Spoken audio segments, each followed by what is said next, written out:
Hi friends, ಹೇಗಿದ್ದೀರಾ ಎಲ್ಲರೂ ಚೆನ್ನಾಗಿದ್ದೀರಾ ಅಲ್ವಾ?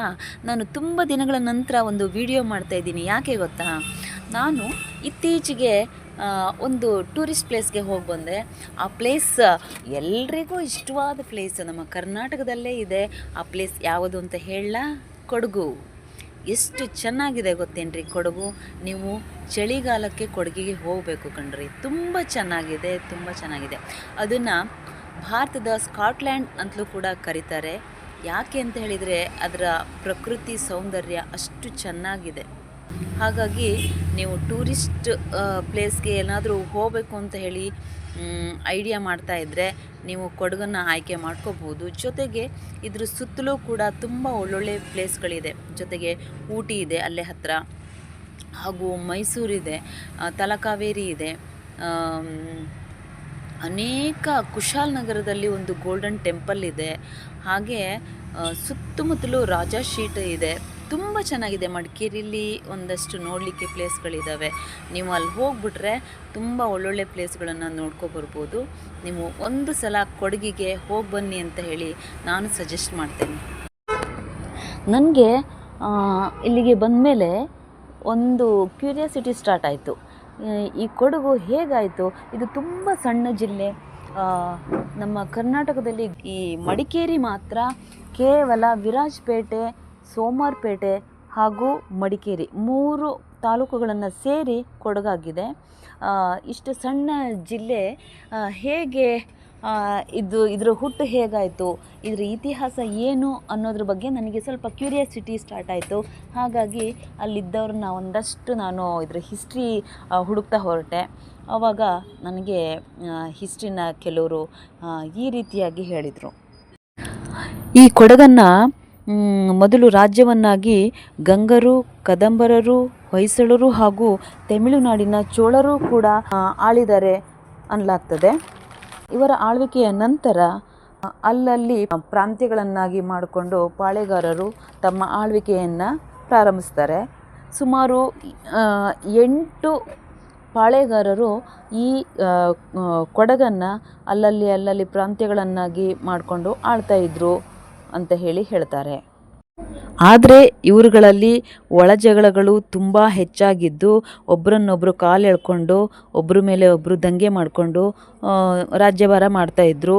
ಇದರಿಂದಾಗಿ ಅಲ್ಲಿಯ ಕೊಡಗಿನ ಜನರು, ಮೂಲ ನಿವಾಸಿಗಳು ಆದಂತಹ ಕೊಡವರು ತುಂಬ ಬೇಸತ್ತು ಹೋಗಿದ್ದು ತಿಳಿದು ಬರುತ್ತೆ. ಹೊಸ ರಾಜ್ಯಭಾರವನ್ನು ಆಳುವಂತಹ ಅರಸರನ್ನು ಅವರು ನಿರೀಕ್ಷೆ ಮಾಡ್ತಾಯಿದ್ರು ಕೊಡಗಿನ ಜನರು.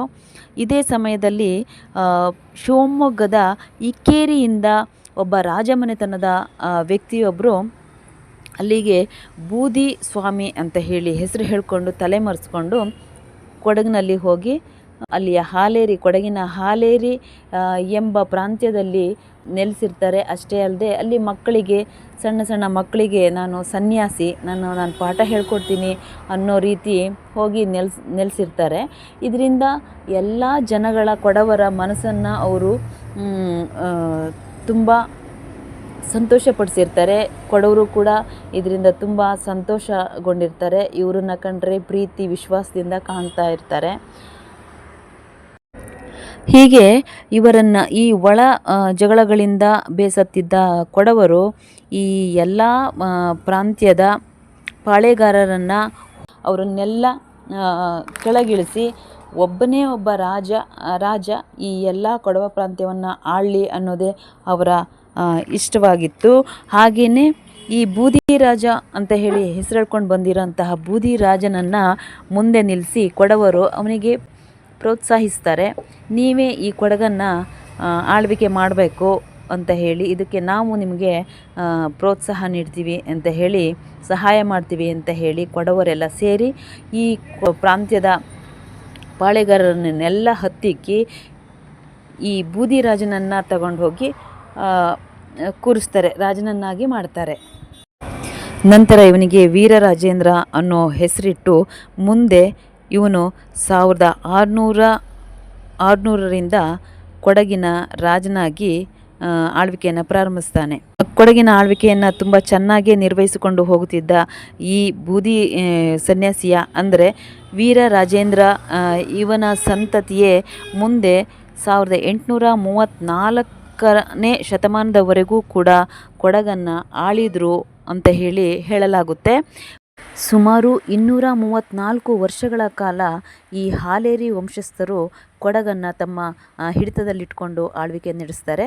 ನಂತರ ಕೊನೆಯ ರಾಜನಾದ ಚಿಕ್ಕರಾಜೇಂದ್ರ ಇವನನ್ನು ಬ್ರಿಟಿಷ್ ಆಳ್ವಿಕೆ ಬಂದ ನಂತರ ಇವನಿಗೆ ಬೇಕಾದಷ್ಟು ಸಂಪತ್ತನ್ನು ಹಣವನ್ನು ನೀಡಿ ಇವನನ್ನು ಕೊಡಗಿನಿಂದಲೇ ಓಡಿಸಲಾಗುತ್ತದೆ ಅಂತ ಹೇಳಲಾಗ್ತದೆ.